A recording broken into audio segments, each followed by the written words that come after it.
Welcome or welcome back to my channel. This is a video about manifesting with human design. Manifesting is a big topic these days, and my first question for you is, what is your perspective on manifesting? What have you learned about it? What have you practiced? Just to take a moment and reflect on that. I know for me, for many, many years, I believed that if it was to be, it was up to me. That was what I received from my family. It's what I received from the culture around me. And so the idea of manifesting wasn't even in my consciousness until I was in my 30s and I was introduced to the law of attraction and affirmations and being able to focus on what you want and that would bring you what you wanted. It was a very disruptive and challenging idea at the time, because I was really embedded in social justice work, and wow, it very much changed the way that I thought about things. So I want to just invite you to take a moment to reflect on what's true for you as we dive into the specific human design way of doing this. I use human design as a transformational tool. It's not just a body of information. I like to take it and apply it to my life. And that's what this video is all about.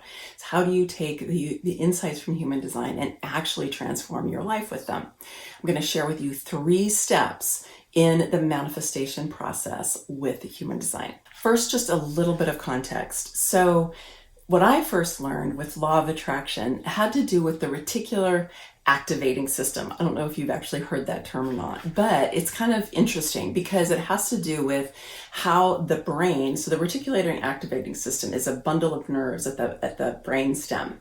And it is the mechanism that we have to filter through all of the vast amount of information that we could be taking in at any particular time.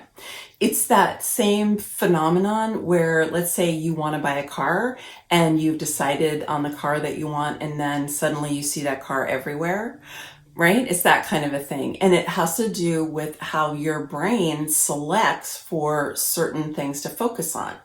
Now, that obviously with the car example is something that you decided upon and you were consciously working with. But it also works with a lot of things that we're not conscious of, but that we're still filtering in, and we're filtering out a lot of other things. And this is a physiological, neurological explanation for this idea that you get more of what you focus on. Whatever you focus on, you're going to get more of that. It makes sense, because then your brain is going to start filtering for what it is that you're focusing on, and everything else is going to move into the background. The same way that a camera can bring forward in a portrait just that picture and then push everything in the background into a blurred state, right? That's what happens with portrait photography. It's the same kind of thing, only it has to do with your perception of reality. I agree with this a lot. I mean, I see it happen in myself. I've seen it happen in many of my clients and my friends. And I think it's only partial. It's not that helpful. It's only so helpful because it just focuses on the head. It just focuses on the mind. And as important as this is, it's in human design, it's actually not the most powerful part of our energy system. According to the Institute of Heartmath, which is a great organization if you don't know about them, but according to them, they've done a lot of studies on the magnetic field of the heart as well as the magnetic field of the earth. And according to them, the magnetic field of the heart is actually 100 times more powerful than the magnetic field of the brain. So what does all of this have to do with manifesting? I'm sure that you've heard the term, you create your own reality. What I want to emphasize here is, yes, you create your own reality, but you don't do it alone. You do it in partnership with the creative intelligence of the universe, what I like to call the flow of life. You can call this God, Goddess, all that is. You can have your own name for this spirit, source, but there is a creative intelligence that animates and creates our reality. It creates you, it creates me, it creates everything in our world. And so we're a part of that. So we're an active partner with this creative intelligence. We are a co-creator. So while we're creating our own reality, we're not doing it on our own. We are receiving help from a much larger intelligence. So how does this co-creating with the universe actually work? Well, according to human design, it actually begins with the heart. It begins with the G center. So in human design, the G center is the love part of the heart. The will center is the courage part of the heart. Today, we're just going to focus on the G center, the love part of the heart. And we all know that love is an extremely powerful force. And even the love that we have for our children or for our beloveds, that is a very powerful force that we know, right? But the creative force of the universe is a love energy. It's extremely high frequency. And so this love that we have in our G center is the expression of that love in our own energy field and in our own human design. This is similar to, but different from the heart chakra that comes out of the yogic traditions. We don't really have to dig into the differences between the chakras and the human design centers. We can just lay those aside for the moment. But what I want to focus on is that in the yoga traditions, also the heart is a very powerful and significant part of the energy system. It's where the lower centers meet the higher centers, and there's this alchemy that happens in the heart. And so in human design, it's in the G center. According to the story of human design, we have something called the magnetic monopole that is located in the G center. And the magnetic monopole is exactly what it sounds like. It is a magnet with only one pole. So according to the story, it only attracts, it does not repel, it only attracts things in. I love this image of it because it is like a sun in the center of your chest. It's a very radiant, powerful energy you saw in the Heartmath image that I showed you a minute ago. But it's the same idea. It's this radiant force, which is, yes, it is sending energy out, but it's also attracting, bringing things in. Now, this is really good news for generators, manifesting generators, and projectors, which is 90% of us, okay? Because generators and manifesting generators are designed to respond. Our strategy is to respond to what shows up in our outer reality. Now, if that's the case, isn't it good news to know that you can actually influence what shows up in your outer reality? So that's what we're going to go into next. And for projectors, very similar. Projectors are designed to be invited, but they are also designed to have a creative impulse inside of them that helps direct them in their life. So all of the things that we're going to go through next are going to help projectors to be able to create themselves into such a strong magnetic attractive force that those invitations are going to come. And I know from talking to lots of projectors that this is a sore point for them. It's like, I have to wait for the invitation. What do I do? Well, you don't just have to wait. And I'm going to show you what you can do. Given that the heart, the G center, the magnetic monopole has this incredible attractive power, how do we grab a hold of it and direct it where we want to? Well, step number one starts in the head. So the head in human design is not so much the thinking center, that's more the ajna. So the head in human design is the center for inspiration, for curiosity, for insights, and for possibilities. And so we want to start in the head by being inspired, by receiving insights that come in through the three gates that are at the top of the head. They're all about what's coming in from superconsciousness. They're all about divine inspiration. So when we can tap into what it is that we're being guided to from what's coming in through those upper gates, this can really help open up our sense of possibility. Now, the reason that this is important, and this is something that I saw back when I was studying law of attraction 25 years ago, people were creating affirmations, right? The statements of what they wanted from the same type of consciousness that created the challenges that they were having. Okay? Because I know when I was first taught this, maybe this is how you were taught it, is you just took something and you just flipped it around. So let's say that you were feeling unworthy. Then you would just say, I'm worthy, I'm worthy. But if you have been feeling unworthy for a long time, you can't just say, I am worthy and have it really stick and transform you. Because you're doing it from the same level of consciousness, and there's a part of you that just isn't going to buy it. So in order to have a new thought that's really going to shift your life, you have to do it from a different level of consciousness. And so what human design suggests is that when we can tap into superconsciousness through our head center and through those three gates that are coming in there, and you can just think of them as inspiration, curiosity, possibility thinking, optimism, hopefulness. You don't have to know everything about those three gates. Then the invitation is to step outside of the box that you've been living in, to step outside of your comfort zone, if you will. Step outside of the limitations of what you thought could possibly happen, and then see what can transpire. And you want it to actually be something that makes you go, right? That it brings you energy. It helps to uplift you in some sense. So step number one is to step out of your comfort zone and your self-imposed limitations into a new horizon of possibility. It's when you're in that new horizon of possibility that you begin to discern, what is it that I really want? Not what is it that I was programmed to want, or not what is it that my wounded part wants, but what is it that I really want? Because that's what's going to have power, is when you get that sense of what you really want from deep inside your core, your soul longing, if you will, what you know that you came here to experience and to contribute. That's what you're after. Once you have the sense of what you really want from the field of all possibilities, step number two is to focus on your emotional tone. And this comes from your emotional solar plexus.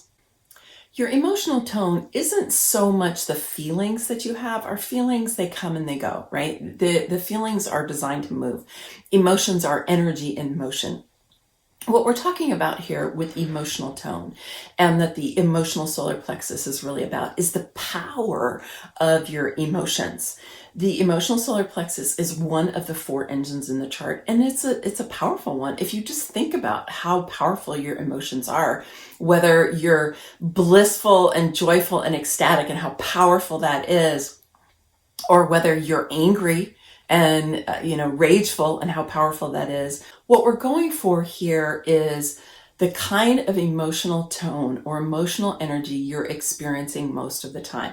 Now, all of us are going to have situations that we're going to get the hit of it, and we're going to feel sad. We're going to feel angry. We're going to feel off center. We're going to feel afraid, right? All of those are all going to happen. But that's not what your baseline energy is, or what your kind of ongoing energy is. And that's really what you want to attend to, because the stronger your nervous system and the more elevated your emotional tone, the more resiliency you're going to have. The more that those things that happen in life, they're not going to bother you either to the same degree, or not as long. You're going to be able to bounce back faster. You're going to have a natural buoyancy. And so you really want to attend to this. Take a moment to reflect on what your general emotional state is. Are you in a state? Are you fearful? Do you worry? Are you concerned a lot? Are you afraid? Are you angry? Are you rageful? Are you reactive? Do you feel, depressed, or do you feel ashamed?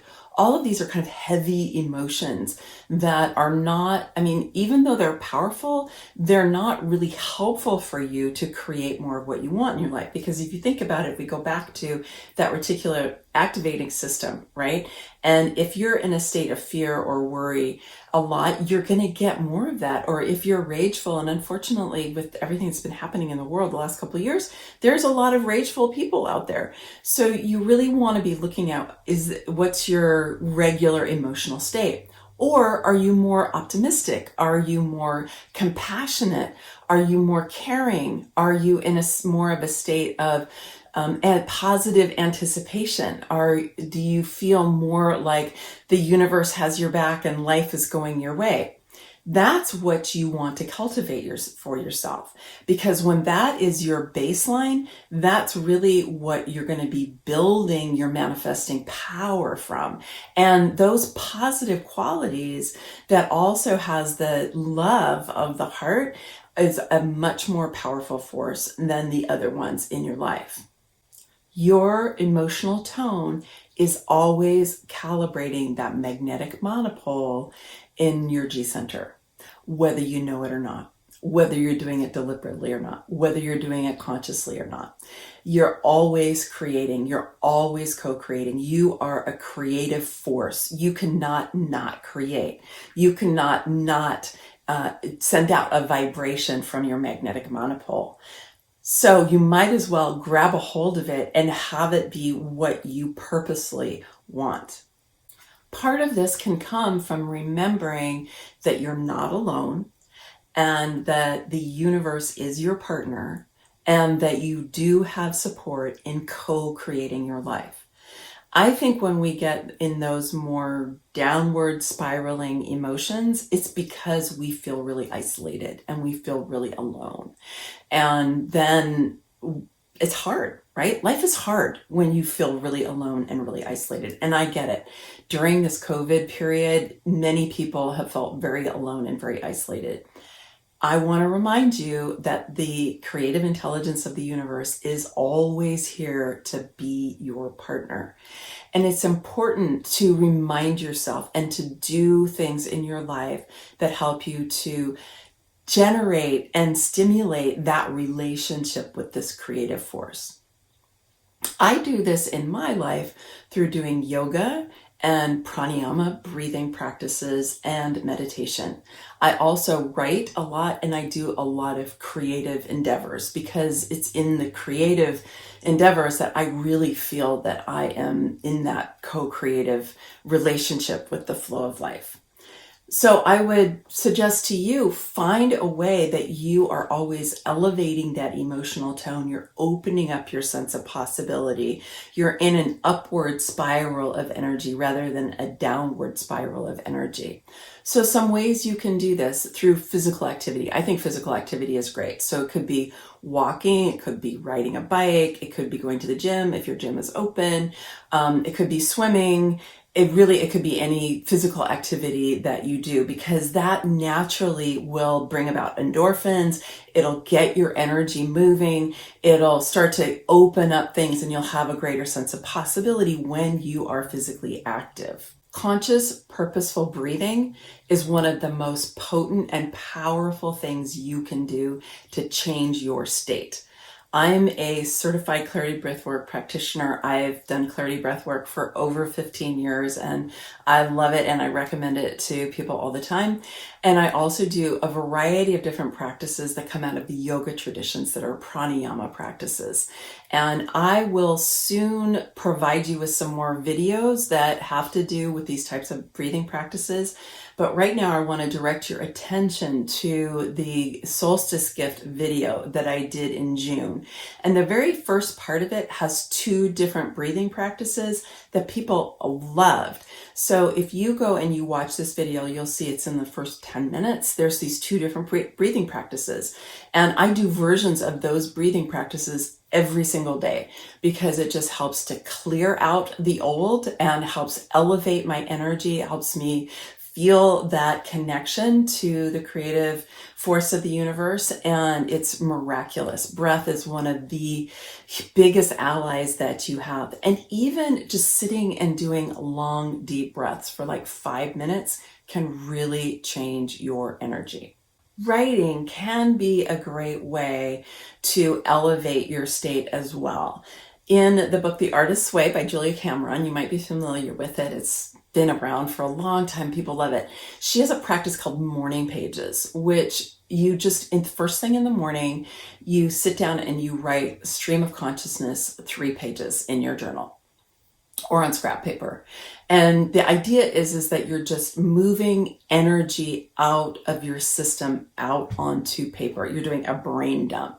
Our brains tend to get really clogged up with way too much information and stimulus and distraction and all kinds of things, right? So we need to empty that out so that we actually have access to a deeper sense of who we are.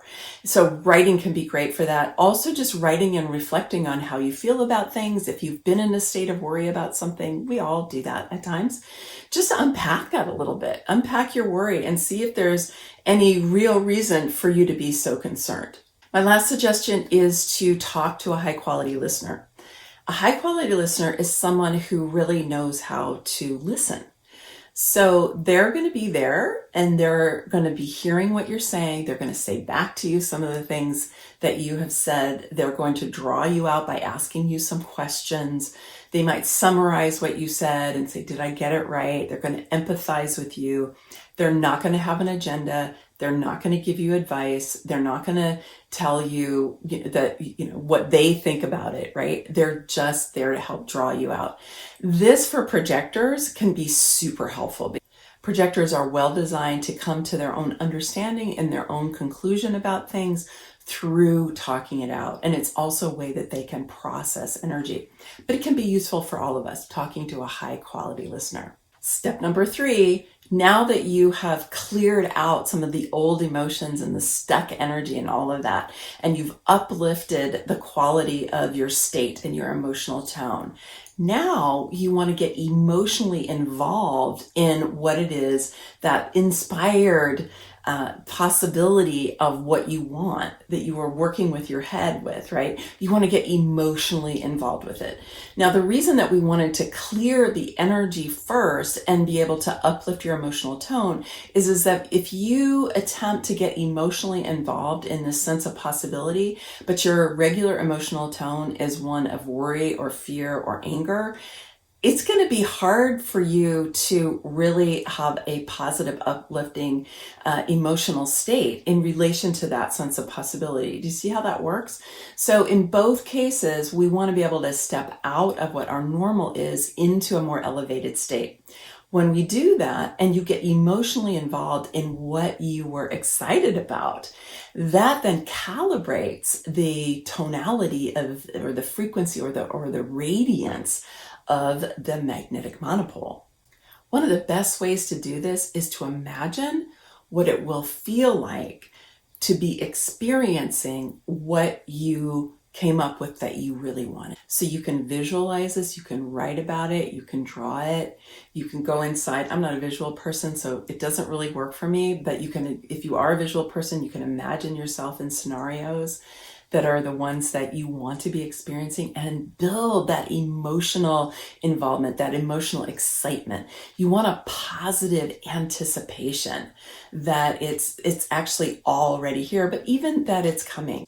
You want to put to one side any of those downward spiraling emotions that might come up when you start to really focus on what you want and you start to get excited about it, your old patterns. So you want to do your best to kind of step out of all of that. And if you find that happening, do some deep breathing because that'll really help.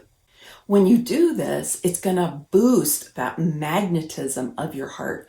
It's going to make the magnetic force even stronger. Plus, it's going to direct it to what it is that you really want. Do you see how that works? So you've got this powerful sun in the center of your chest with this beautiful torus field that is 100 times stronger than the magnetic field of your brain. Think about that, right? And it's going to be attracting to you what it is that you want. Now, if you're familiar with Dr. Joe Dispenza or my mentor, Karen Curry Parker, both who are into quantum science, what they would say is that as you do this, what you're helping to do is crystallize out of the quantum field, which is the space where all possibilities reside. You're crystallizing out of the quantum field into form that which you desire.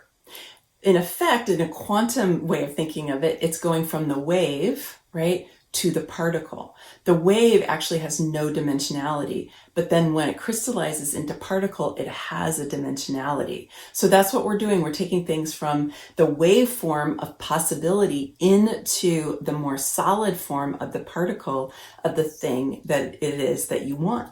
I think that's awesome. I hope you do too. So again, this is really good news for generators and manifesting generators, because then when you're doing this work, getting clear about what you really want, clearing out all the old emotions, raising your frequency, getting emotionally involved with what you want, radiating from your heart, right? You're going to be attracting things into your outer reality. This is going to give us generators and manifesting generators a lot of things to respond to that are specifically in the realm of what it is that we most desire. Cool, right? And then for projectors, it's going to bring in invitations, and it's also going to bring in the different opportunities that projectors might have that will help them stimulate their own radiance, because that's going to also help them to bring in more invitations that are the invitations that they really want. I hope you're beginning to see how you can have a very active and dynamic relationship with this creative force of the universe.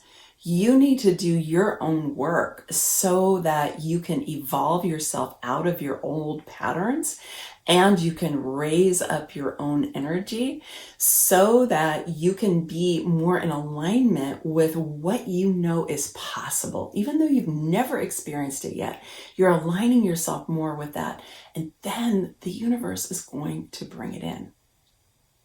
You just have to be open to receiving it. You have to allow it. You have to be having a positive anticipation and looking around in your world and seeing, well, where is it? How is it going to show up? And believing that it will.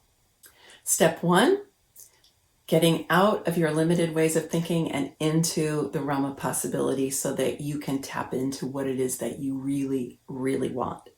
Step two, raising your emotional tone so that where you are on a daily basis, even when you're at arrest, is in a higher frequency. Step three is getting emotionally involved with what you want so that you are purposely and actively calibrating the magnetic force of your heart. Circling back to the beginning, I am curious about how this human design way of manifesting relates to what you have understood before. And how is it landing for you? Is it exciting? Is it challenging? Is it disruptive? Is it all of the above? Is it something that you want to go ahead and take and start utilizing in your life right away? I certainly hope so. Is there anything that you want to add to your life in this upcoming week that can help you to get into this state where you're highly attractive to that you want? And my reflection question for you, and I'd love to hear what you think about this in the comments, is what would be possible if you were in an active, dynamic relationship with the creative force of the universe every single day? If you haven't already, I really encourage you to go and watch the videos that I have about the superpowers of your type. So whatever your type is, I have a video about the superpowers. There's a link here to the playlist, and you can find those videos in that playlist. Many blessings, much love. Bye for now. Make sure to give us a thumbs up and subscribe.